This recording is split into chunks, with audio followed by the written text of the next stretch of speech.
It's time to talk about the timing of puberty. We mentioned previously that puberty happens on average around age 11. Age 8 to 14 is your range of typical pubertal development. Some people are earlier or later though. Does it make a difference if you are an early developer or bloomer or a late developer or bloomer? Well, research indicates yes, possibly. One thing to address is, well, what impacts, what determines, what influences when we go through puberty? There are a lot of factors. A big one is genetics, heritability. Genetics. A good way to predict when a particular individual is going to go through puberty is to ask about their biological relatives. You know, like, okay, your biological, if you have a female reproductive system, your biological mother, when did they get their first period? That's a good indication of when that individual will go through the same things. It's not a perfect prediction, but that's a big one. That is definitely supported by research. Now, we also see that there are important sex differences, like female a little bit before male, typically, and also weight. When you weigh more, especially if you have more body fat, because there are different things that contribute to your weight. And so, some individuals weigh a lot, but they are full of muscle mass. But if you have if you have more body fat is linked to earlier puberty. And the hormones that are present in your body for various other reasons can contribute to the timing of puberty. And stress. We see that those that experience more stress in general, they are more likely to go through puberty earlier. And interestingly, someone with a female reproductive system living with a stepfather, a non-biologically related individual with a male reproductive system, they tend to go through puberty earlier. There's a pretty complicated possible explanation for that, but that one is there too. That finding is there too. So there are a variety of things that are linked to pubertal timing.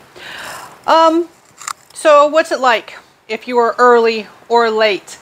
Remember, social comparison is still going on. If you are early or late, you're noticing it. Like, hey, I'm smaller than the other kids, or hey, the other girls are talking about periods and I haven't had that yet. Or, I got to deal with periods and bras and stuff, and how come none of my classmates do? That's not fair. All right, so being an early or late developer, in research, we do see that being a late bloomer or late developer doesn't seem to have as drastic of consequences or predictions as if you were early. Let's talk about early developing individuals. Those who, they're developing first. They have to go through it first, and their peers, their classmates are not going through the same things. They are bigger, they are taller, they are looking different.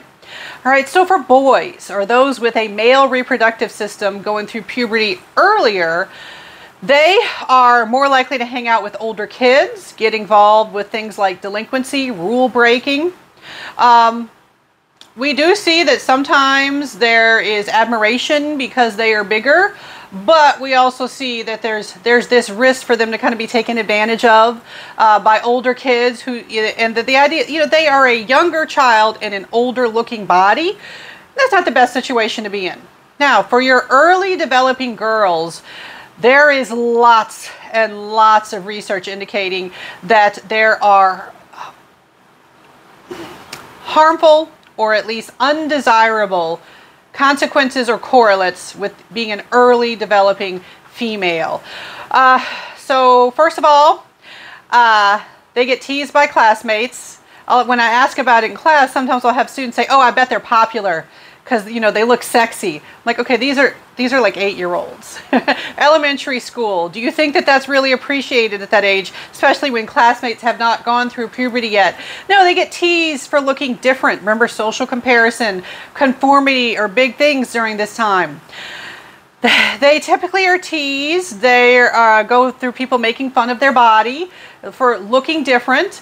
They also have to deal with sexual advances and sexual attention from older individuals. some who just don't know that they are younger, some who just don't care. They are more likely to date earlier and become sexually active earlier. They are more likely to have depression, anxiety, eating disorders, getting involved in substance use, poor body image. There are lots of negative outcomes, the undesirable outcomes that are linked to being an early developing female. All right, so that's what I want you to know about pubertal timing. Again, if you take upper level classes, I might, go into more detail about some of the specific research in this area, but for the lifespan class, that'll do. That will suffice.